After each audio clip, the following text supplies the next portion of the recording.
Hey everyone, this is Michael again, and welcome to my review of tonight's edition of Monday Night Raw. And this Raw tonight was from the Staples Center in Los Angeles, in California. And I thought tonight's Raw, I thought it was a good show. I thought it was a decent, good, solid show. I really enjoyed a lot of stuff that was on the show tonight. There were only maybe two matches that weren't that good in my opinion, but it was just a good, solid, decent show. I really enjoyed tonight's Raw, and the show opened up with Kurt Angle coming out, and he welcomes the crowd to Raw, and he says that there will be a tag team championship rematch tonight. It's Cesaro and Sheamus versus Seth Rollins and Dean Ambrose. And he also mentions that there will be an Intercontinental Championship match. And, he says it's Roman, and then he's going to announce, who will be taking on Roman, but he gets interrupted by Jason Jordan, his son. So Jason Jordan ends up coming out saying, he wants to take on Roman. And Kurt says to him that, his knee is still taped up, and Jason Jordan just tells Kurt that he could do this, he's ready, and Jason says that he knows. Jason tells him that he knows he could beat Roman, and he needs a chance. And so Roman Reigns ends up coming out saying to Kurt that he is not going to fight Jason Jordan tonight. And, he really wants to fight Samoa Joe, after what happened last week when Joe put Roman in the Coquina Clutch last week on the stage. And Roman says to Jason that if he wants an opportunity, don't go to Kurt, asking him, for an opportunity. And, he just tells him, to step up and take it. And Jason says, to Roman that, that Roman is the poster boy for what, WWE management, wants. And, it's pretty much true, what he said. And you have Roman say, the only reason why that he is the poster boy for them is because he main evented a lot of stuff.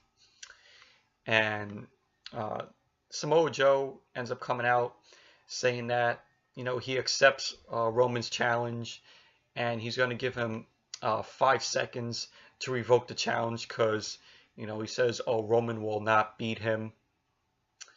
And Jason says, he wants a challenge against Joe. And, then Jason suplexes Roman. Roman ends up, saying, to Jason to get in the ring and, for Kurt to make the match. And so pretty much it ends up happening.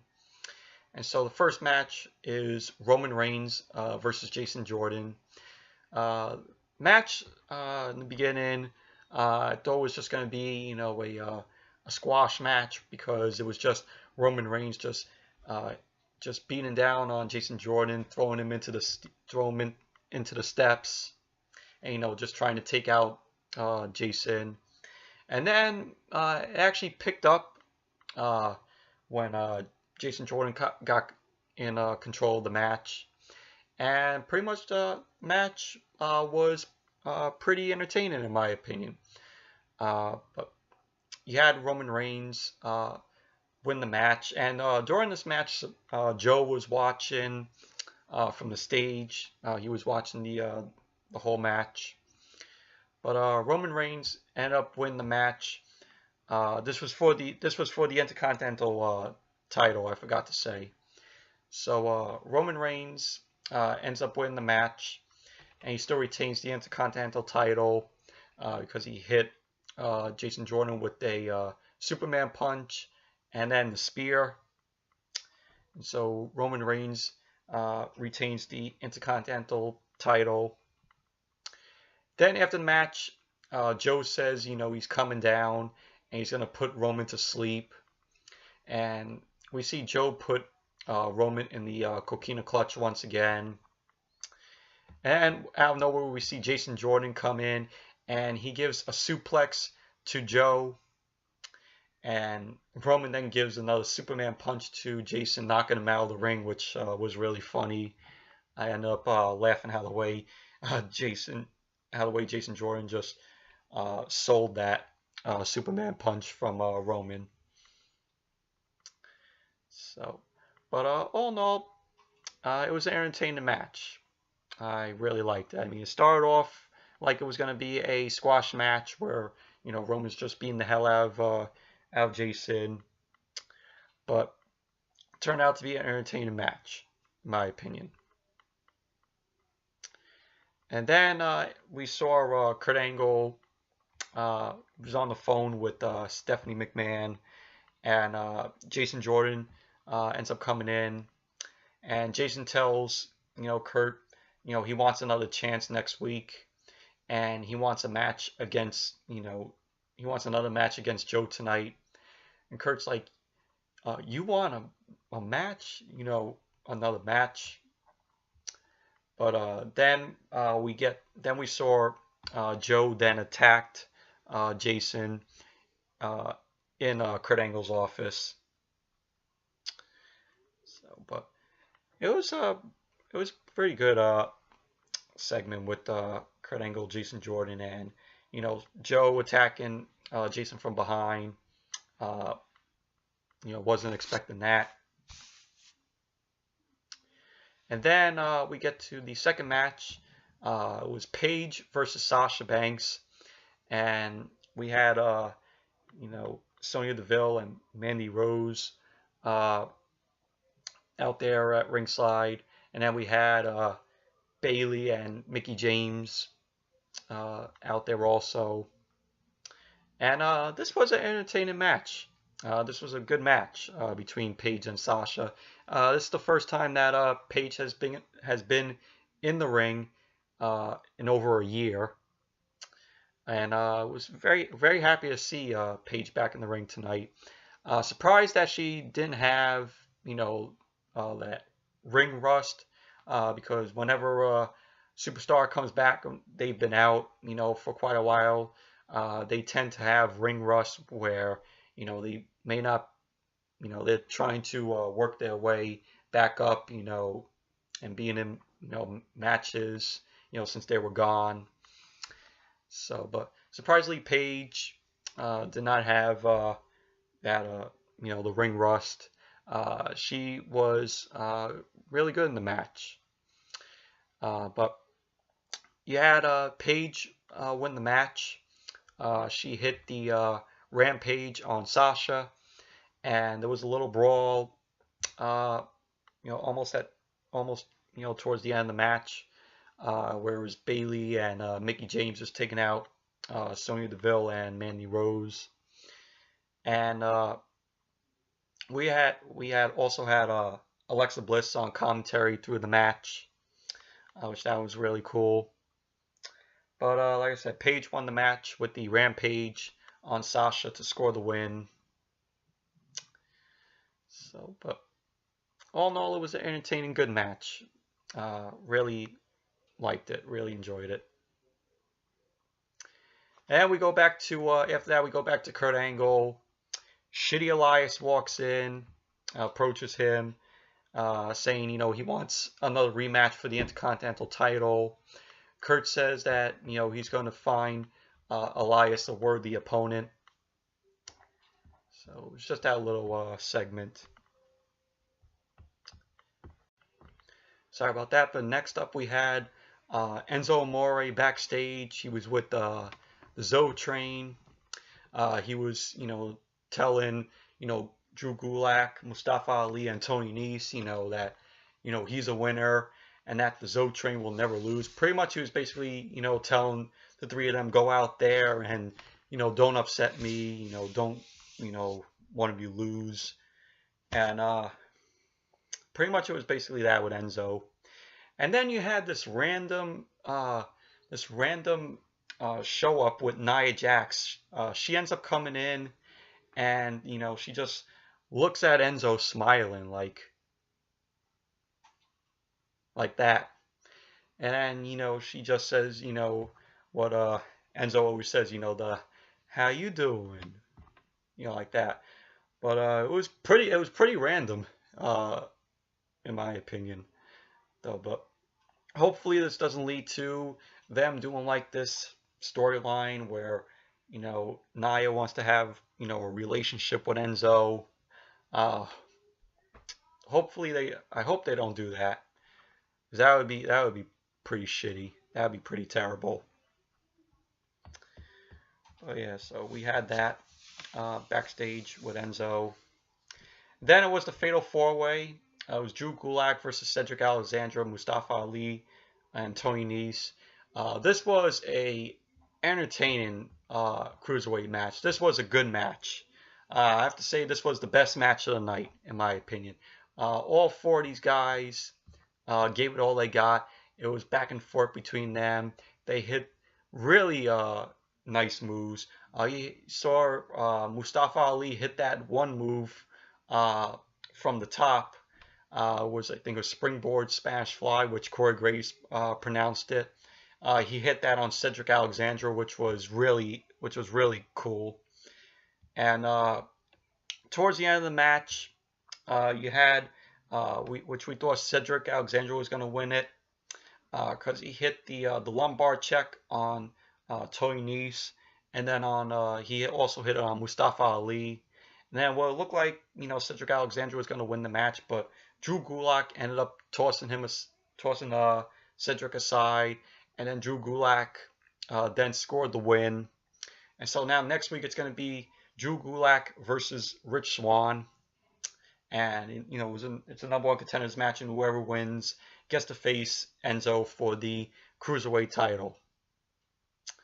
So, but yeah. So all in all, it was a really good cruiserweight match. It was the best match of the night, and it led to the crowd, being on their feet through the match. Was really entertaining, and that move that Mustafa Ali did on Cedric Alexander, the springboard Spanish fly. That was a really amazing move. So never seen that move done before, but it was awesome. But yeah, so like I said, definitely the best match of the night, the Cruiserweight Fatal 4-Way. And then after that, Elias is out there, boring everybody in the crowd. How he sings about how everyone in LA wants to be a celebrity, and he's like, oh, I got a message for Kurt Angle. Kurt Angle was gonna find me a worthy opponent. He sings about that. So, and then Braun Strowman ends up coming out, and Elias is petrified. He runs out of the ring. He gets in the ring and sneak attacks Braun from behind, and Braun didn't like that. Braun didn't feel a thing, and so Braun then goes after Elias. Elias tries to keep Braun down, but it pretty much failed. Elias then took his guitar and smashed it into Braun's back, to the back of Strowman, and Strowman didn't feel a thing, which made Strowman even more mad. Elias then just keeps running away from Braun, and then Braun is so fast that he ended up clotheslining Elias, really powerful clothesline to Elias, and then he hit Elias with a running power slam. And I was just loving this all. I was loving the hell out of this, seeing Elias, getting, destroyed by Strowman. And then Braun then takes the steps into the ring, which looked like he was possibly going to do like what he did to Kane last week. But Kane ended up, we heard Kane's music hit, and Kane was on the Titantron, and he says to Braun that next week, he will take on him. And it was made official later on in the night. So next week it's going to be Strowman versus Kane. So that's going to be a pretty good match. They are going to have to reinforce the ring for that, so the ring wouldn't collapse like what happened before. Uh, with Big Show when Strowman took on Big Show. So, but yeah, it was. I love the whole that whole uh, segment with Elias and Strowman, where Strowman was just taking out, was just destroying Elias. Then after that, we saw Roman, Seth, and Dean, the Shield backstage. Dean and Seth say, how they handled Cesaro and Sheamus before. And then Dean, says, I'm smelling the gold, for them if they, beat Cesaro and Sheamus. So it was a little backstage segment with them. Next match was Asuka versus Alicia Fox. Pretty shitty match, in my opinion. It was just them, throwing them around. Both of them were being thrown around. Asuka got the win with the Asuka lock on Alicia Fox. It was basically pretty much a nothing match. After the match, Absolution, Paige, Sonya Deville, and Mandy Rose come out, and they're just surrounding the ring with Asuka still in there. Asuka then leaves the ring, possibly setting up Paige versus Asuka at some point. And after Asuka leaves the ring, Paige gets on the mic and says for Alicia to relax, and that she is not here to hurt her.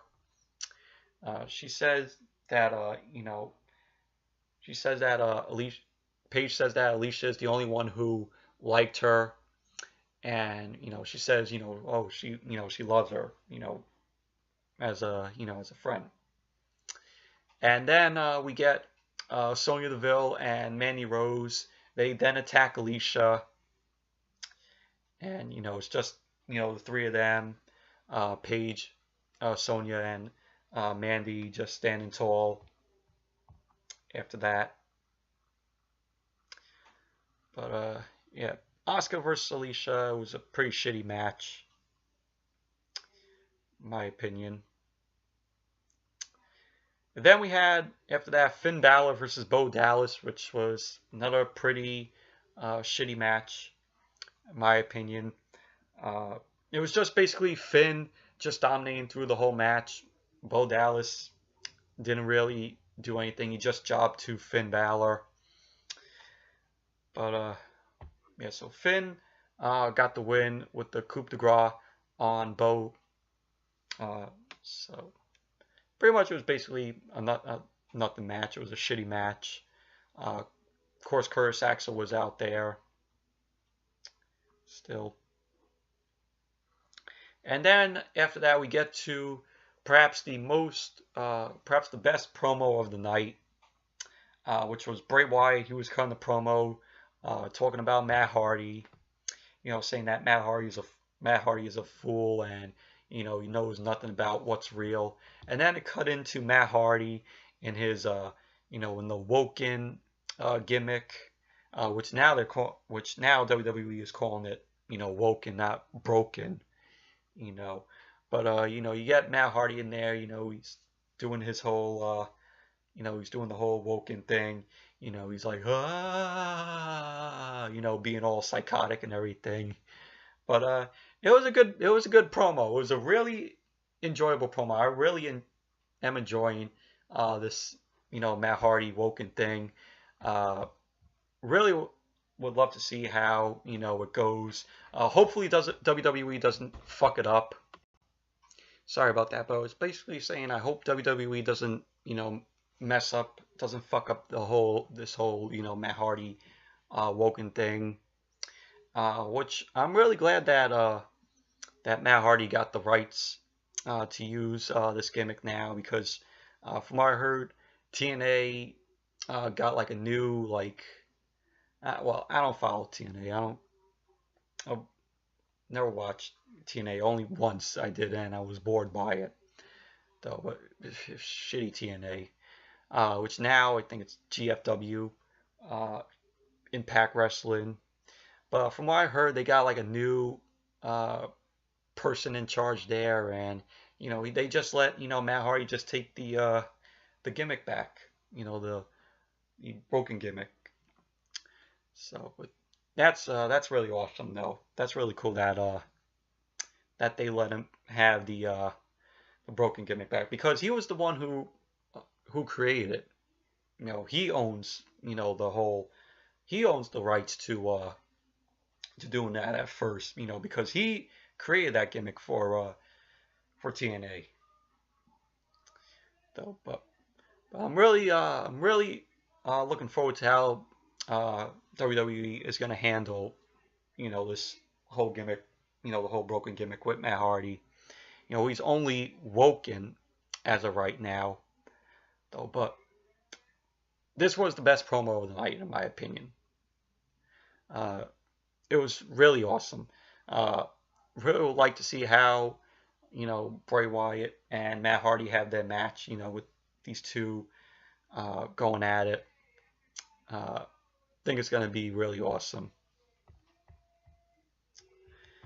And then we get to the main event, which was Seth Rollins and Dean Ambrose versus Cesaro and Sheamus for the Raw Tag Team Championships. And this was a good match. We've seen it before. We've seen them go at it, a few times before. And, it was just back and forth between them. Rollins and Ambrose were good in the match. Also Cesaro and Sheamus. It was done. It was just done so many times. Just done a few times already with them. But Cesaro and Sheamus got the win the first time. Because I'm sorry. Cesaro and Sheamus didn't get the win. Seth Rollins and Dean Ambrose got the win. Because Sheamus was pounding on, I think it was Seth Rollins, and it caused Seth Rollins and Dean Ambrose to win the match by disqualification because of Sheamus. And Kurt Angle ended up coming out, and he says, he says to Cesaro and Sheamus, you guys raised the bar. How about we raise it? And so Kurt Angle ends up restarting the match between them, Cesaro and Sheamus, and Seth Rollins and Dean Ambrose, and he makes it a no disqualification match. And pretty much it basically led to Seth Rollins and Dean Ambrose, going out of the ring and taking down Cesaro and Sheamus. And then it looked like that Seth Rollins and Dean Ambrose were going to win and take back the Raw Tag Team titles. Samoa Joe ends up coming in and attacks Dean and Seth. And he had Roman come out and he hit a Superman punch to, I think it was Cesaro. And then we saw Joe end up running off. And then it pretty much led to Cesaro and Sheamus getting the win and still retaining the Raw Tag Team Championships. So, but anyways, it was as I say, it was a good main event between Rollins and Ambrose and Cesaro and Sheamus, even though we saw them go a few times, before. So yeah, all in all, it was like I said, it was a good, decent, solid Raw tonight. Really enjoyed it. Really enjoyed the show. Aside from two matches that were shit. All in all, I had nothing to complain, about for this show. Besides, the two shitty matches, Asuka and Alicia Fox and Balor and Bo Dallas. So, Yeah, so anyways, that's it for my review of tonight's edition of Monday Night Raw. Thank you all for watching, and hopefully, maybe SmackDown could top Raw tonight, tomorrow night, but who knows? We'll just have to wait and see. So, anyways, be sure to give this video a thumbs up, comment, subscribe, and I'll see you all back here tomorrow night for my SmackDown review.